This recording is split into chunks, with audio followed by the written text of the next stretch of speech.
Yun, welcome back ulit sa ating channel mga kaibon. So ang video natin ngayong araw is may konting bad news tayo sa mga breeder natin dito. Dahil tingin ko mga kaibon, medyo na-stress yung mga alaga natin, lalong-lalo na yung mga breeder natin. Dahil nga hindi natutuloy yung kanilang mga painakay mga kaibon. Bali ang nangyayari mga kaibon is nangingitlog sila and then napipisa naman nila. Kaso lang pagka napisa na yung painakay mga kaibon, hindi na nila sinusubuan. So tingin ko nga is medyo na-stress sila dito sa mga kalapati natin mga kaibon. Dahil nga nagugulat sila lagi sa mga ibon natin dahil sobrang dami na rin. Kaya ang gagawin natin mga kaibon is hinto muna sa breeding yung mga kalapati natin. Dahil nga sobrang dami na rin mga kaibon. Ayan o. Bali, hinto muna natin sila sa breeding mga kaibon dahil nasa 20 plus na yung mga kalapati natin dito. Ayan. So pagka kasi lumilipad silang ganyan dito sa kanilang loft mga kaibon, and then minsan pumupunta sila dito and then sumasabit sila dyan sa may screen mga kaibon, tapos nagugulat yung mga ibon natin, nagwawala din yung mga ibon natin kaya na-stress sila mga kaibon. And then minsan naman pagka nagpapalipad tayo, dito sila dumadapo mga kaibon, dito sa bubong. Ayan, pakita ko sa inyo yung labas. So minsan pagka nagpapalipad tayo, dito sila dumadapo, dito sila bumabagsak agad mga kaibon. Ayan o. So nagugulat yung mga ibon natin, kaya yung mga painakay nila hindi na natutuloy mga kaibon. And then hindi muna tayo magbe-breed mga kaibon. Ayan o, dami na nila mga kaibon o. So nasa 20 plus na yung mga ibon natin, lahat-lahat dito mga kaibon. So stop breeding muna tayo. So tatanggalin na natin yung mga paitlog dito dahil nga infertile naman to mga kaibon. So clear egg. So tanggalin na muna natin para magpahinga muna sila sa breeding. Yung isa fertile mga kaibon, yung isa naman is basag. Ayan o. And then yung sa baba naman mga kaibon, meron lang siyang isa. And then sa kabila is isa lang din. So medyo napagod na rin siguro yung mga breeder natin dahil nga halos pang third clutch na nila to. So papagpapahingayin muna natin sila mga kaibon para medyo mabawas din yung mga ibon natin, yung mga kalapati natin.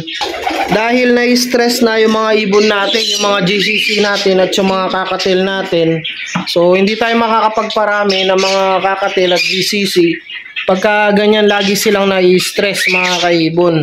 So kailangan meron tayong gawing solusyon para hindi ma-stress yung mga alaga natin. So kagaya nga nito mga kaibon, yung mga kakatil natin dito. So may napisa nga mga kaibon, bali may isa na siyang napisa nung nakaraan. Kaso lang hindi sinubuan, namatay na naman mga kaibon. And then yung mga lutino rin natin na project mga kaibon, bali may una rin silang pisa mga kaibon, yung pinakita ko doon sa nakaraang video natin, yung red eye na siya mga kaibon. Kaso lang no sumunod na araw mga kaibon, hindi na pinakain, hindi na sinubuan, and then hindi na rin nilimliman yung mga natirang itlog dahil nga medyo stress talaga yung mga ibon. Dahil nga lagi silang nagugulat sa mga kalapati natin. So yung mga ibon kasi is medyo maselan mga kaibon pagka lagi silang nabubulabog at lagi silang nagugulat.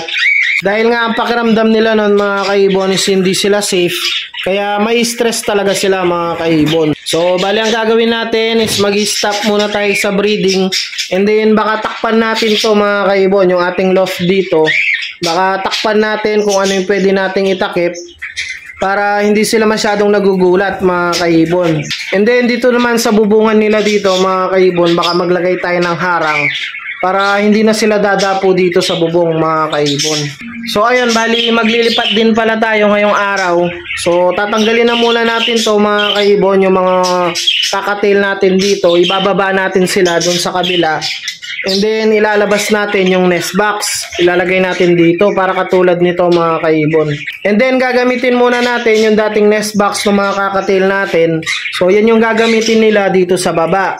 So nung ginamit kasi natin yung nest box na yan mga kaibon, nakapagpalabas sila ng 3 ibon. So baka swertihin tayo ulit dun sa nest box na yon mga kaibon, kaya ibabalik natin. So yung sa raffle naman natin, huwag kayong mag-alala mga kaibon, tuloy pa rin yung raffle natin.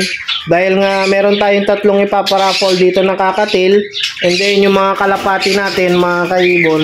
And then syempre pagdating ng raffle, baka meron tayong mga bagong ibon or meron tayong mga pamimigay.